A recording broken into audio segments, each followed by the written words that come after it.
Hello,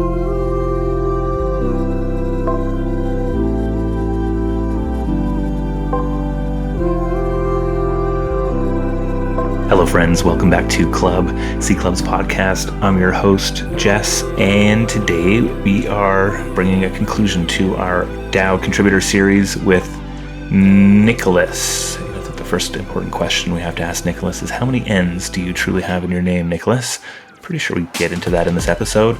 Nnnnicholas is a developer, contributor to a number of fascinating projects. We learn about his journey into the DAO landscape, how he joined Shark DAO, Party DAO, FWB, and ultimately settled into contributing more impactfully at JuiceBox. We learn about his process of entering a DAO and what that should be. Nnnnicholas most recently left his core contributor role at JuiceBox, and so we had a chance to talk about what transitioning out of a DAO looks like and how to leave on great terms. So, little tease, we also try to get into what Nnnnicholas is up to today after leaving JuiceBox. So, great conversation. Let's jump into it. Nnnnicholas, thank you so much for joining us today. How are you? I'm doing great. Thanks for having me. This is the third time we've tried to introduce this podcast, so we got giggles all around already, which is a great way to kick off this conversation because, I don't know, I get this vision into Nnnnicholas as a DAO contributor as being a fun, jovial, lighthearted thing, even though your contributions definitely have been more of the deep, useful, and pragmatic style. But my first question to you is, how do we pronounce your name? Is it Nnnnicholas or is it Nnnnicholas? I just say Nnnnicholas. That actually dates from way back. I think first my Twitter name was Montreal Nick ages ago when I was a kid. And then I started going by Nnnnicholas more often, and obviously all the Nnicolases are taken, so we're stuck with 42 N's in front of it. Just four. Oh, okay, Everyone asks me how many. 4 is the answer if you're ever looking. But I like it when you meet someone in person. They're always like, "Oh, let me get your Twitter or whatever," and I just get them to like mash on the N. And there's, as far as I know, nobody else comes up, so it works out. Literally, how I search for your nnname on Twitter all the time is just put in a bunch of N's down. Let me see where it goes. Of course, this is the rousing, detailed conversation people are looking for here. You know, Nnnnicholas, we have the pleasure of speaking to you as part of our DAO contributor series. And actually, I'm not sure if I have a full picture of all the things that you've been doing over the last little while. We sort of have had multiple touch points. But how do you introduce yourself to new folks? And maybe if you can give us a bit of a window into some of the things you've been doing of late. Yeah, I guess I went down the DAO rabbit hole first off with Shark DAO. I think I had been exposed a little bit to FWB. And then really with Shark DAO, got an opportunity to be there in the early days. I've told the story before, so I'll tell the brief version. But basically, this guy, LDFi Jesus, got in touch with me on Twitter asking me, because I was involved, actually, to rewind slightly even, I was like a very minor member in Party DAO, which I am to this day, just sort of more like a spectator in Party DAO, because Party DAO operates with more like a core development builder team that work a little bit more in private, I would say, amongst each other. And then occasionally making updates to the broader DAO. So I was a little bit involved in FWB and got a little bit of an insight into what it looked like. I was very impressed early on with Party DAO. Not only how Party DAO started with the Party Bid MVP that Nnnnicholas put together, which won actually a Seed Club related mirror. Was it Seed Club related? Samir, the YouTubers, creator YouTubers, are they Seed Club related or was it just a mirror fundraise? No, we collaborated on that. Yeah. I don't know if I would call it a C Club thing, but we jammed with them. Yeah. So anyway, these YouTube creators did a mirror fundraise, and Anish threw together this MVP based off of a tweet from paradigm researcher Dave White, I think, to create like a technology, a smart contract adapt to let people bid together collectively on a single auction, which at the time also the price of NFTs was going up a lot. So it felt like a little bit more of like a community vibe to be able to pool assets together and use them to bid collectively on these like more blue chip or just more expensive NFTs more generally. So Anish threw together this MVP, and then it very quickly turned into a mirror fundraise to create Party DAO. And I got to see a little bit of that process, which was very YOLO, very, very DAO, what I call like DAO 2, like this more, I think previously Seed Club talked like social tokens, but basically I'm a latecomer to the whole Ethereum scene, like late 2020, early 21. But I think of it as there being this 2017 era DAOs or like ICOs and DeFi protocol DAOs like Uniswap, even ENS. They're still coming, but they're more sort of token airdrops related to running a protocol, DeFi protocol, versus like DAO 2 to me is more like NFT culture, more about the culture rather than like DeFi or protocol based culture. So yeah, so I got to see Party DAO a little bit. I was super impressed by how that came together really quickly, and I would have been struggling to make decisions in that context. And people were just like setting up. I think Dennis set up the crowd fund, and very quickly John Palmer, who had a lot of experience in Uniswap governance, set up the sort of took on like a sort of project manager almost vision for what Party DAO would become, and put out this blog post about what the purposes of Party DAO were. So I sort of observed that whole process, and it was very interesting to me, but I didn't feel yet capable of really participating on that level. And then a few months went by, and in July, I believe it was, this LDFi Jesus, to round out the Tarantino style story, got in my Twitter DMs and was asking me if I, given my somewhat connection to Party DAO as a minor member, if I could help make the adapter for Party Bid to work on the nouns contract. Because LDFi Jesus, it turned out, had been working with the Shark DAO people to collect testnet nouns, and they were making the transition to mainnet. So the reason that it was called Shark DAO is because they collected a shark noun on testnet. There were 4 versions of the nouns contract on testnet, and they were pulling Rinkeby ETH, and they managed to get the nouns on testnet. So then when they made the transition to mainnet, they wanted to use Party Bid. It didn't work out. The code was not public until the launch day, so there wasn't time to write this adapter contract for Party Bid. But through that, I got to know the Shark DAO people a little bit. I was very skeptical of getting involved at first. They wanted to put money. They were like, oh, Party Bid's not going to work, so maybe like we'll do a multi-sig, something like that. And then in the end, they found Django from JuiceBox, and JuiceBox was really the tool that was right for the job for them, because they didn't want, ultimately, I think Party Bid would not have been an appropriate choice for them, because they didn't want to have like a fractional token off the back of an individual noun. They wanted to create a collective, a DAO. They wanted to create a long-lasting DAO. So yeah, so I got involved a little bit in Shark DAO then, and then I sort of stopped paying attention for a few weeks, as you do. And something happened. I don't remember what it was, but I got called into a meeting, or I saw a notification on Discord or something, and I went to a Shark DAO town hall, and there was like a crisis going on in Shark DAO. This is a few weeks after they had won now number 2. And there was some kind of crisis going on. Some of the members of the DAO wanted to radically change the exchange rate between donations and the Shark tokens that were issued to be a member of the DAO. They felt they had already collected 1 or 2 nouns, and it just seemed like unfair that the issuance rate of the token was so similar to what it had been before they had any nouns. And when I got in, I was on the call as the auction was ending for the first noun that they won. And I ended up jumping off this kind of boring Twitter Spaces and jumping into the Shark DAO Discord. And they were all in there planning, and they won the noun as I was like connecting to the call, and they were talking about like, oh, we're going to change the discount rate. And I didn't really understand what it meant, but I got the sense that it would be better to buy the tokens before the change were to happen. So I was like rushing to make a transaction, try and get in. In the end, I didn't. It was very fair though. I think there was like a 15% difference between whether you were a supporter before or after that first acquisition. So anyway, that was kind of my introduction to like Shark DAO, and then JuiceBox by extension, which was really where I became quite passionate, because I saw what they were able to do with JuiceBox for creating Shark DAO, and I thought Shark DAO was awesome and a great extension of what Nouns was doing. But it seemed to me like what was really exciting, and I guess what's close to my heart always, is this kind of protocols that enable creativity and sort of the people building the tools that others are using to create social experiences or really anything. So that's kind of what drew me into JuiceBox. I love that winding answer, because it gives such a great window into the randomness, I think, that no matter where you're joining in a DAO sort of formation, that you kind of get exposed to.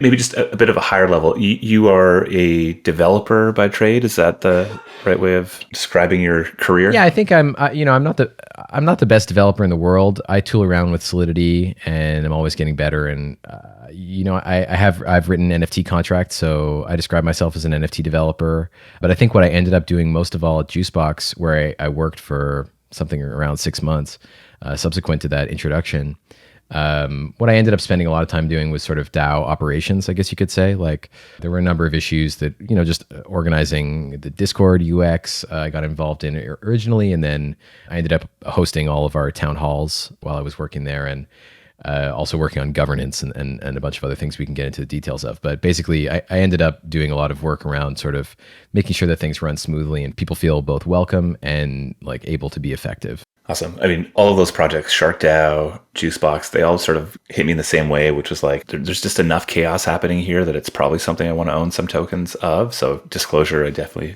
have tokens in JuiceBox and in SharkDAO and probably a number of other things. But I think like the appropriate amount of chaos and going, I don't get this. And yet that's maybe a high signal. I think actually a number of our conversations around JuiceBox have sort of probably started and ended in similar ways. But okay, so zooming out a little bit as well, because I think this is helpful. Like you as a developer, often I'm very interested in like people's first touch points with DAOs, how they sort of fell down that rabbit hole. I think you kind of gave us a bit of a window into that. What's going through your mind? Like as a developer, I just assume there's an unlimited amount of opportunity. Like you could literally go work anywhere and do anything. How did you decide where you wanted to spend your time? How were you approaching that? Yeah, I was really sort of wandering around. I had been working on a project when I first jumped into NFT land and Web3. I was working on this project that was at the time called NFT Story. NFT Story has since evolved to be just sort of like a brand that I use as an umbrella for lots of stuff I do. But at the time, it was a specific website that I was working on with my roommate at the time, where we had basically reverse engineered OpenSea's lazy minting, which, without getting into the details, is the thing that lets you create NFTs for free without sending a transaction. So you sign a message saying, I'm willing to make this NFT if somebody's willing to pay this price. And then OpenSea hangs on to the what's called a permit. And then anybody can go and buy your NFT. And in the process, first it mints the NFT and then it transfers it to the buyer. So the buyer pays the gas. So this was like right around the launch of Zora V1, Foundation, well, I guess V2. Foundation V2, but what people think of as Foundation, the original Foundation website, most people know. I had this shower thought, which was, I imagined PewDiePie saying in a video, drop your Ethereum address in the comments below, and at the end of next episode, I'll announce the winner, whatever, my NFT or something. And it just seemed like a very compatible thing immediately for me between creators and creating NFTs, especially if you have lazy minting, but just in general, they're like pretty close to free to create. Depending on the technology you use, they can genuinely be free to create. They don't really depreciate given that they were free to create. And there's something that you can layer into a strategy for revenue generation if you're an online creator, a internet first creator. So it seemed to me, and I think we've sort of still yet to see that really happen. I think what shook out and what I saw during the development of that NFT Story project was it's grown since then, but the NFT collecting community was very, very small at the beginning of 21. Now it's grown quite a bit, but if you want to make large sales in NFTs, you kind of need to appeal to people who have ETH, not to the broader public. So the idea of like a mass market, even like USD or stablecoin denominated NFT marketplace, I think it's still probably a little bit early for that kind of thing. So anyway, we worked on that for a bunch of months. I learned a lot through working on that process. Ultimately, my roommate didn't really want to grind on trying to make something huge. So we parted ways. And as I was looking around, I fell into all this DAO stuff. And then the reason I chose JuiceBox really was because I vibed with them. The people in the DAO, JuiceBox is very cool. It's very grassroots, no VC. Everybody comes in through the same pay button if they want to buy JuiceBox tokens. No special deals have been cut anywhere. Everything happens in public, very transparent. So that's quite different to how a lot of other DAOs work. And I think it's neither good nor bad universally that things should operate in a particular way. But at that point in my life, I was pretty excited about working with people who were doing DAOs like in a very, what I felt was authentic way to their vision, which was provide access to tooling to create your own DAOs. And then there were a couple other things about JuiceBox that really got me excited about JuiceBox. Just as somebody who spent better part of 10, 15 years studying network effects, I think JuiceBox has a lot going for it to this day and into the future in terms of creating something that's, it's not just like a one-click make a token. It's very much like an ecosystem that incentivizes, I guess I might as well just get into it. The two things that really excited me about JuiceBox when I saw it were, the first one was that I discovered that some of the DAOs on the protocol were spin-offs of JuiceBox that had been providing services to JuiceBox as individuals and then decided that they wanted to scale up their contributions to serve both JuiceBox as a client and others. So examples of that are WagMe Studios and Canoe DAO, which do sort of, WagMe are responsible for Banny, the irreverent weed smoking banana that people have come to know and love associated with JuiceBox. So they're kind of like I think of them as like the meme warfare unit. I think maybe a more trad description would be like a creative studio or something like that. And then Canoe DAO is the community management DAO, one of them, I guess, the one that I'm most familiar with on JuiceBox protocol. And that was an individual who was community managing for JuiceBox, and then another person who was community managing for Tile DAO, which is another cool art NFT project on the protocol by one of the co-founders of JuiceBox. And so these two people were community managing for both these communities, and they decided to spin it out into their own DAO and switch their payouts from these DAOs to a new project on the protocol, which is pretty cool because it meant, just by dint of the way JuiceBox works, like when JuiceBox pays either of these DAOs on the biweekly basis that it does so, it pays ETH into their treasuries, and then their treasuries issue tokens that represent claim on the treasury of their DAO, or possibly some governance mechanism, depending how they use those tokens. So it sort of allows for like immediate DAO to DAO token swap just by DAOs paying other DAOs on the protocol, which I thought had a great network effect potential because it gave you a reason to prefer to work with people or to suggest with people that you're working with that they start their own DAO on the protocol. Or even DAO may be overstating it. Like really JuiceBox is just a kind of just a treasury protocol. And it really wasn't even designed to be a DAO protocol so much. It was more designed for managing funding for project building. And it just so turns out that it's very applicable to DAOs, whatever this like amorphous DAO term actually means. Okay, so if I think about, like, there's obviously a need and opportunity to provide value there that you got connected with. There's also sort of like a philosophical alignment, it sounds like, an intrigue in building a new type of organization. And then ultimately there's sort of this like, I think that sort of sticks to all of our conversations has been the desire to build something that people really want to use and that's valuable. Definitely. Is that sort of a good way of capturing kind of your if we just sort of framed like how you made a decision of where to work given a broad parameter set of potential places you could go work? Yeah, I think it was also it was a very permeable org. Anybody could work there and everybody is a contributor. It has a very strong vibe of, even like the founders have no privileged position. They have some credibility that's shared socially, but even that could change over time. So ultimately, a lot of DAOs I find end up having people talk a lot about whether or not decentralization is viable, given that it seems that organizations tend to have a handful of people who are kind of spearheading stuff. But, I was just able to like walk in and start contributing and they were very supportive. Also, it's a bit of a detail, but like not stingy with cash, not trying to avoid paying people or avoid getting screwed, but instead feeling like it's kind of a unique thing to JuiceBox in my experience. But there's a very organic, especially then a very organic process for like, come in, do something, prove that you're like interested in the DAO and capable of doing something. And then you can make a proposal for trial payout that can last 1 or 2 cycles. So a cycle's 2 weeks long. So get a little payout, like maybe somewhere between $500 US and $1,500 US, no matter what the task is that you're doing, development or operations or community management, whatever. And then that can evolve into like a recurring payout, a more substantial recurring payout from there. So I think that rapport building, what really interested me about it was that it's like a lot of the members of JuiceBox are Anons. And if you're going to let Anons contribute and be paid, then you need a way to establish their credibility within the group. And it's not going to be on the basis of what their degrees are or what their prior jobs were. It's got to be on the basis of what they do and how they behave in your presence. So I think that's like a lot of people look at DAOs, especially people coming from like unpaid internship industries like arts or whatnot, and are very skeptical of the idea of performing labor before being compensated. But I think with DAOs, it has a lot to do with the lack of information or the openness to not having any information about your prior qualifications. And so to compensate for that, you sort of have to show that you could do something. So anyway, through all that process, yeah, it was really about that alignment on vibe, as vague as that is, and what they were building was very much up my alley. We're big believers in vibe here, so that's a very fair answer. In a certain world, the ideal outcome, if done right for both DAO and participant, would be the sort of retroactive rewards. I think that Vitalik has talked about quite a bit, like come in, do work if you can trust the fact that it will be compensated well or well enough. It's almost like the most aligned way to do things in these decentralized orgs. Obviously, like actually delivering on that consistently in a way that actually supports individuals is kind of the issue where that falls down. So it sounds like JuiceBox has like a good amount of structure to create the pathways for people to sort of at least understand what they're getting into beforehand. I think this idea of like getting paid is still such a fascinating thing to so many people. They're still in this phase of the market where most people are like, can you turn your cryptocurrency into like money that you can pay your rent with? That's still a surprising conversation.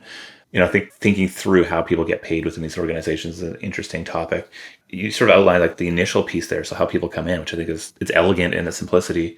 That step after that, though, knowing like you've gone from sort of trial contributor to somebody who's going to lean in more consistently, can you tell us what like negotiation around a salary or a compensation or even how that was approached? Yeah, I spent some time thinking about this, and right after I joined, we had some. So JuiceBox kind of blew up. The treasury blew up in size as a consequence of Constitution DAO. Actually, as a consequence of the second stage of Constitution DAO, which was post-failure when it became a meme coin, especially in China. People who made like 100x, or I don't even know. I didn't have any Constitution tokens, but people were rotating their funds into JuiceBox, thinking, I guess, that JuiceBox was a similar project, even though it's very clear that it's not at all the same kind of tokenomics. So as a result, there was a lot more money in the treasury, and then a lot of people started asking for money. We went through a kind of a cultural discovery process. And I think what I discovered, it's delicate because, I mean, there's a reason companies have like HR departments and very streamlined hiring processes. And it's to avoid disputes. It's to, I mean, even then it's not really clear. And I can tell you, having gone through like the education system and stuff, elite schools in the States, et cetera, have very opaque processes for how they select who their students will be and who gets grants and whatnot. Even very traditional organizations do have a lot of opacity sometimes in terms of how their process works. But what we figured was that we should be open to giving people trial payouts, but really you should demonstrate some what we called proof of work. These are just like social terms. These are not like policies at JuiceBox or anything, but there's got to be some level of proof of work. Wanting to do something is not enough. You kind of have to show that you actually accomplish what you say you're going to do. And that can be with small things. Also, I think one thing in DAOs that people who don't have a lot of experience may not realize as much is that sort of presence is very convincing, of like just being in the Discord and participating in conversations, coming to the meetings. These things are all contribute to, and not being a nuisance, obviously, being a force that people prefer to have around. I think those are all beneficial things to kind of arguing your case around being a good person to bring on in terms of a trial payout.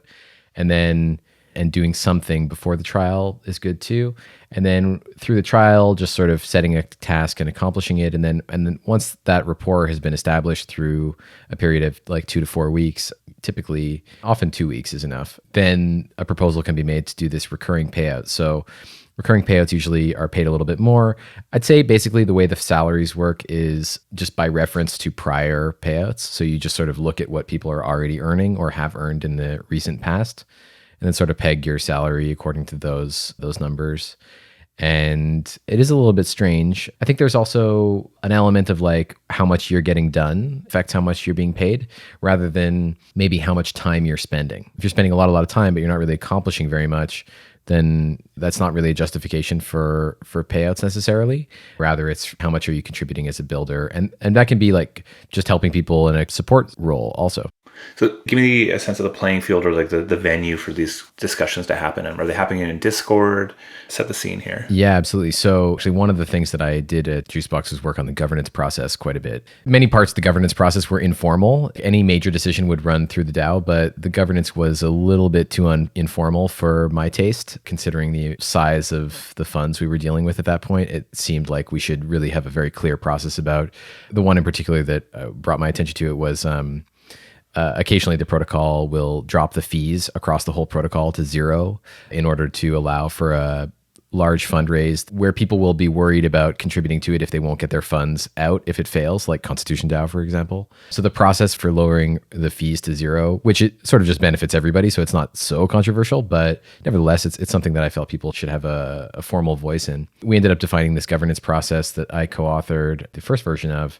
Basically, proposals are made in Discord. There's a channel in Discord where I think it's called Proposals Workshop now. People can just sort of talk about proposal if they want, but really the formal process begins when they go to in Notion. We use Notion for workspace management, so they can use a template. There's a template for trial payouts, for instance, or recurring payouts. I think we're shifting away to a more generic template recently, but in any case, essentially go to Notion, grab the template. There's a page that tells you sort of what to fill out, and it has just a bunch of questions in it, like who's writing this thing, who's going to get paid, what amount are you expecting, what is the justification? What are the risks? And a lot of this was laid out by Django in a first pass on these templates, and has been refined by Philip V, who's heading up governance now, these days, or one of the people heading up governance. So basically, you fill out that proposal and then drop it in the Notion system. The people who handle the governance process are aware of it. So every 2 weeks at a certain point in time, it'll be posted to a thread will be created for that proposal in the Discord proposals workshop channel.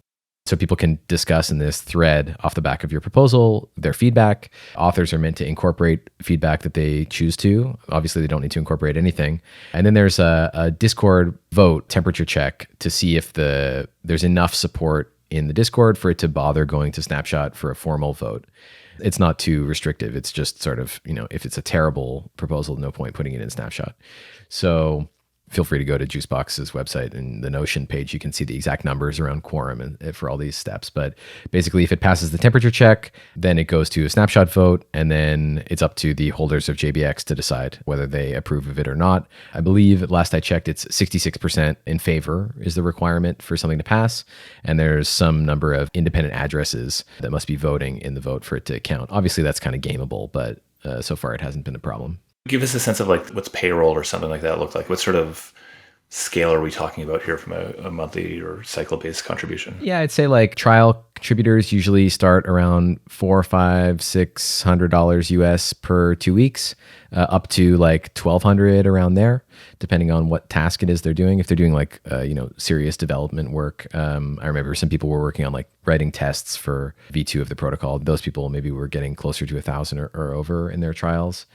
We're talking about a broad range of people. It is maybe worth mentioning, people that come to mind, Zodico is comes from the game dev world and is a translator, does management of translation.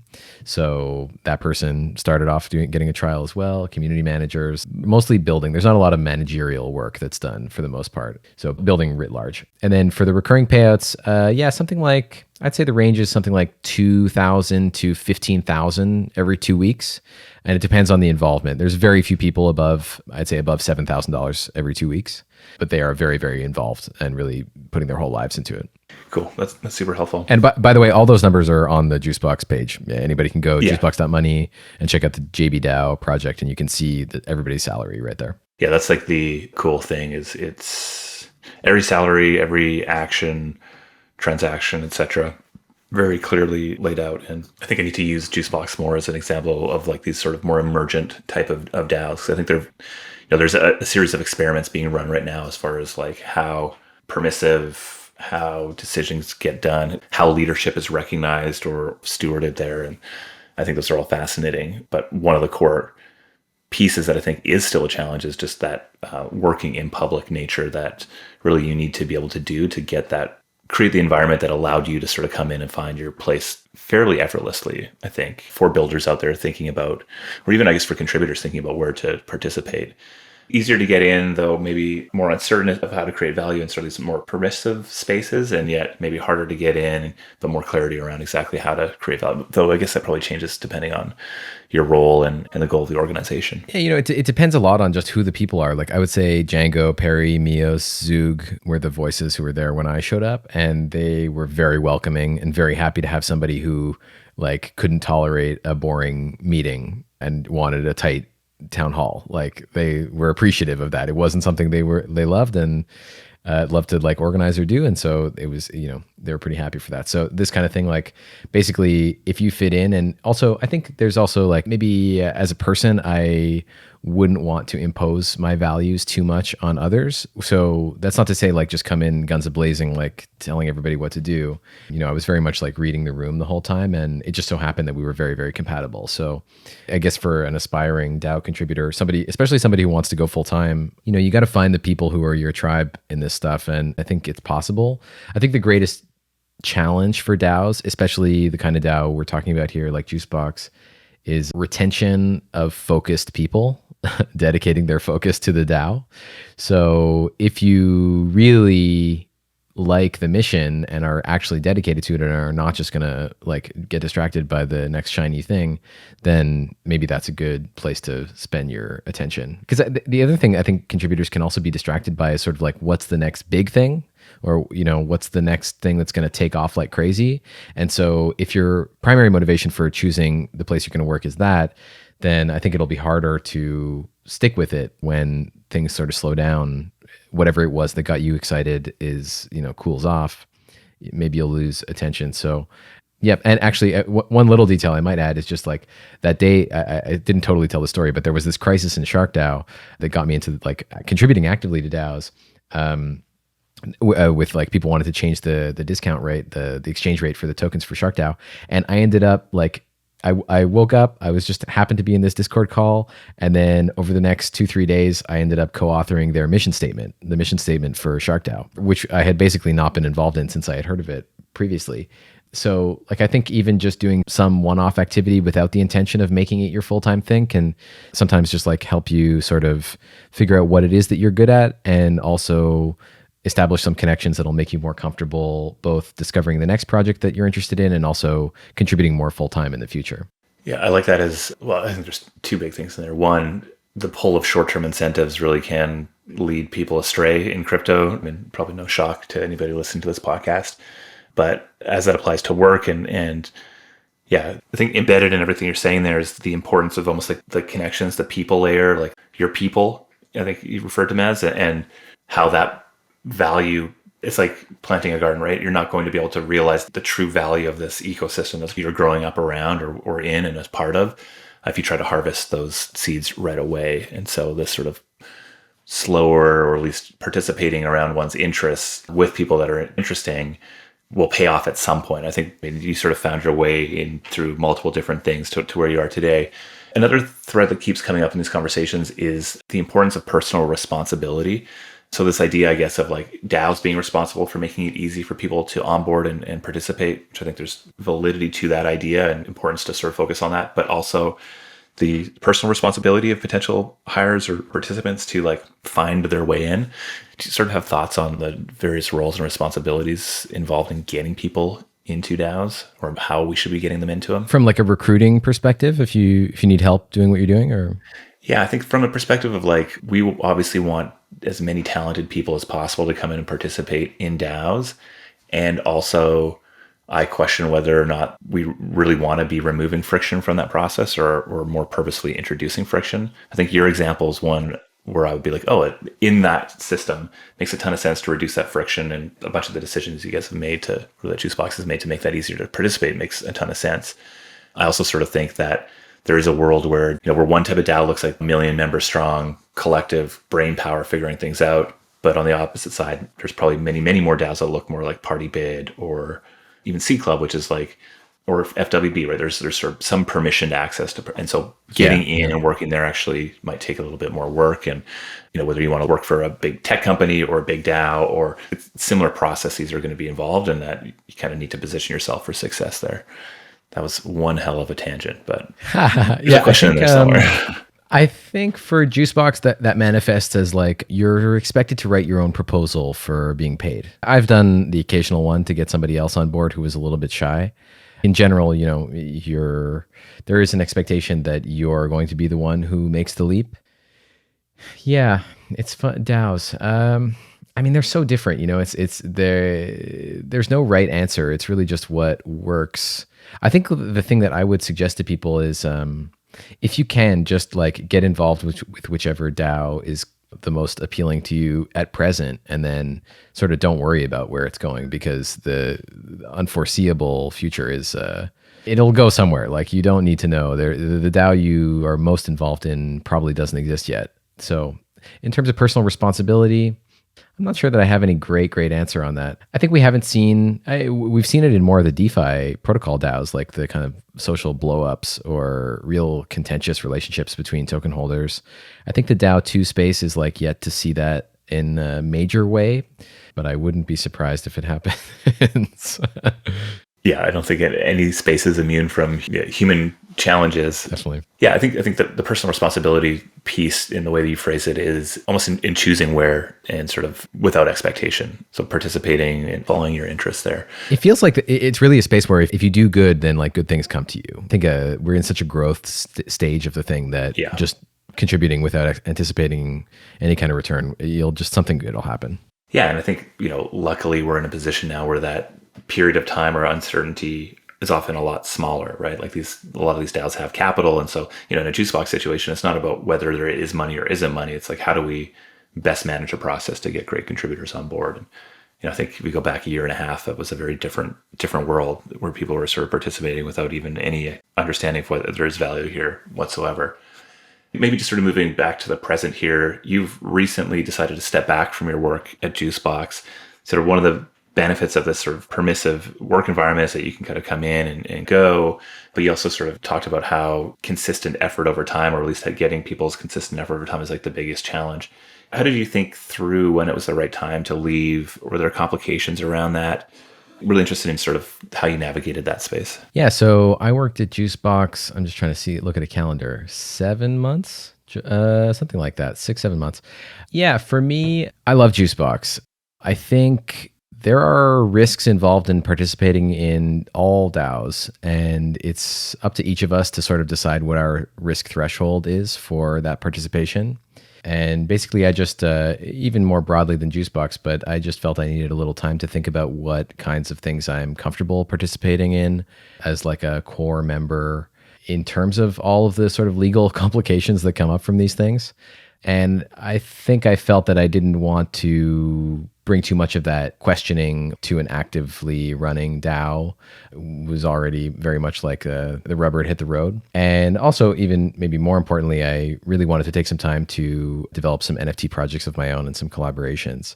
So it seemed like a good time. I put in a lot of work there, 6-7 months, which I think is probably longer than most people contributed at a DAO. But it was still difficult for me to go. I very much love the people there, and I really believe in the mission that they're working on. I think nothing has really changed about that for me. So I'm excited for JuiceBox's future. And yeah, taking a step back has just given me a little bit of time to focus on Solidity stuff. I've been learning Forge testing environment for writing Solidity tests in Solidity as opposed to JavaScript, as is often the case in Hardhat and Waffle and Truffle and all these things. So it's been a good time for me to have a little time off and focus. Time moves so quickly in this space. There's always something new. So it can be a challenge to just get a little bit of time to focus on some projects that one wants to work on for oneself. So yeah, that's what I've been doing the past few weeks since I left. And from I guess there's a world, corporate world, where if you're working on a project for a period of time, 6 months would seem like an absurdly small amount of time and probably a failure from I guess so, the company to engage with. And then there's almost inevitably like a sort of an offboarding process, or like, how do I make sure that this work that I've been doing is picked up by others? And, you're obviously a conscientious human being. Like, nothing about how you act in the world makes me think that you would have approached that process without like a lot of sort of care and attention.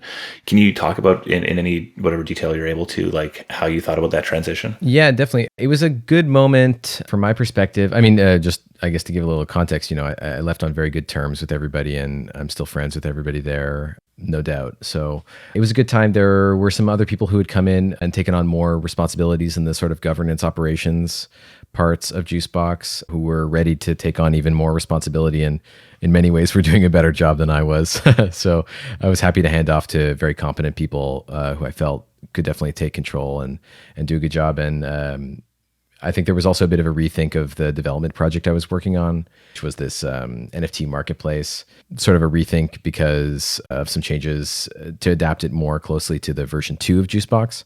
So it just felt like a good time, and I think it worked out. I mean, obviously it's never super convenient for somebody to leave, but JuiceBox and other DAOs, I think, are very open to this idea of, like, Shark DAO also comes to mind. Like, you come in and do what you are interested in doing and then leave when when the time is right, or when something comes up in your life that you have to. It is a question going forward, like, how can DAOs successfully retain great contributors? I don't know that anybody has a wonderful answer. I see some sort of emergent new kind of DAOs, like information token comes to mind, like these expensive NFT, or maybe I think the NFT was originally free, but at this point they're pricey. But membership in the DAO is limited to like 100 people in that case, and is connected to the ownership of an NFT. So a question for a DAO like that is like, I don't have any personal experience from inside, but I know there are some very clever people who are involved over there. The question is, like, how do you keep your DAO in such a situation from just becoming a group of very wealthy people who have no time to contribute anything at all? And I think that's just sort of an extreme case of the more general problem, which is if you compensate people very well early on, they may sort of lose interest in contributing over time. So I think we've yet to see any brilliant tokenomics around this. I suspect things like vesting and other kinds of sort of traditional insights from traditional compensation are headed our way in DAOs if they aren't here already. But also I think it's kind of part of DAOs that like the culture is you can be participating in a DAO or multiple DAOs simultaneously. It can be something you do at evenings and weekends, or it can be your full-time thing. I think one thing that really differentiates DAO lifestyle circa 2021, 22 is you're really, unlike your work life, you're very much encouraged to bring all of you to the job. And if you are there because you're a community manager, but you're also a musician, well, maybe the podcast needs a theme song. And maybe we're going to do a party in CryptoVoxels and we need a DJ. And why don't you do that? Rather than just, I've been trained in this, I'm certified, whatever, and that's all that I do. I'm a physiotherapist and that's all that I do. Instead, it's like, well, I have other interests and maybe I'll spearhead the t-shirt project or something just like that. Yeah, I love that. I think what is so interesting is how consistently when somebody steps back, others step up. And what can be tough, I think, in a leadership role, which you fairly naturally assumed at JuiceBox, is thinking that, I'll speak for myself, often thinking that I know what's best, even in my own world, and then recognizing almost inevitably by sort of stepping back and having other people step up that it could be done far better and that I'm not the be-all, end-all solution, which is something I think I deeply understand about myself, but is still like consistently put in front of my face. To me, what makes me so excited about these types of organizations is the ability to attract such talent and to have those people with the most information, the best insight, the best experience, make those decisions and run with those projects. And while that might be variable or malleable depending on who's in the room at the time, that is still always the intention. Like, how do we put our best foot forward here? Like, who has the best information, et cetera. And so it becomes less of this sort of static thing that falls apart if one piece is removed, and it becomes more of this sort of like emergent, even if you have more close structure, this sort of emergent management or getting things done type thing. It leads to complications in that some of the objectives and stuff start to shift because of that as well. And so there isn't this sort of like factory that you can run, but it does lead to all sorts of fun things with, people who show up and say, hey, I can do this. And you go, okay, cool. And it turns out they can do that so incredibly well, but would have never in a million years come through an application process in that way. And you go, okay, definitely. That's how you can start to taste the difference here. Coming up at the top of our time here, I think one of the intentions behind these conversations is just to give more of an insight window into just the multitude of different types of people who are working in and around DAOs, who found their way in early on. From like the magic wand question, like if there's one thing that we could solve either as a space or a technology as human beings that would really just unlock either like a huge flow of talent into DAOs or just the value of DAOs itself, what are we using that magic wand on? To me, it's the famed legal ambiguity. I saw a great tweet. I wish I knew who put it out, but a month or two ago, someone was saying, we're in the middle of a pandemic, et cetera, et cetera. Local businesses are suffering. Why can't some of this Web3 technology do something about it? Why is it not applicable for people who are struggling with small businesses and things like this? And I come to a lot of this technology from the perspective that, I think many people who are in technology understand sort of economies of scale. And it's just, the initial costs of doing anything eat into the profits. So obviously McDonald's can make more money selling, doing real estate or whatever it is that McDonald's ultimately does. But in any case, it's challenging to do small projects, and it feels like one thing I observed throughout my tenure at JuiceBox, et cetera, is people are using these tools to not only create large decentralized organizations, but also do, what looks more like a mom and pop business, or what is somewhat derogatorily called a lifestyle business in the startup industry, which is to say something that's not trying to hyperscale and become like a global billion person user kind of operation, unicorn thing. I think it's challenging to suggest to people that they use this tooling for that kind of thing right now because it's not clear what they're really getting themselves into. And it's one thing for people who are somewhat technically inclined and good researchers and can sort of do the diligence both on what other people are doing, but also what the law says and where you live versus where your DAO members live, et cetera. I think if we really want it to be something that's super accessible to people, then it needs to be something where there is just a certain amount of clarity on what bright lines are for involvement. I think what 99% of the projects I look at are doing is perfectly ethical and well-intentioned and interesting and new. And it's a small percentage that are doing scams or other kinds of nasty behavior that is, I frown upon. So the question is just like, how do we make that message clear to the people who write the laws and who are supposed to represent us? And, that we can't just judge a new emergent human behavior and technology on the basis of what the worst actors are using it for. If we did that, we would never change anything. In fact, we would just stop doing most of what we already do. So how can we set things up so that people are encouraged to use this technology to do the things that, at NFT NYC, I came up with it at the Party DAO party. There was a get together at a bar, and somehow in conversation, I think with Sirsu Habe, something, it came to me like, they tax us when we earn the money, they tax us when we spend the money, but we aren't even really allowed to choose how to allocate that money ourselves, what's left between those taxes.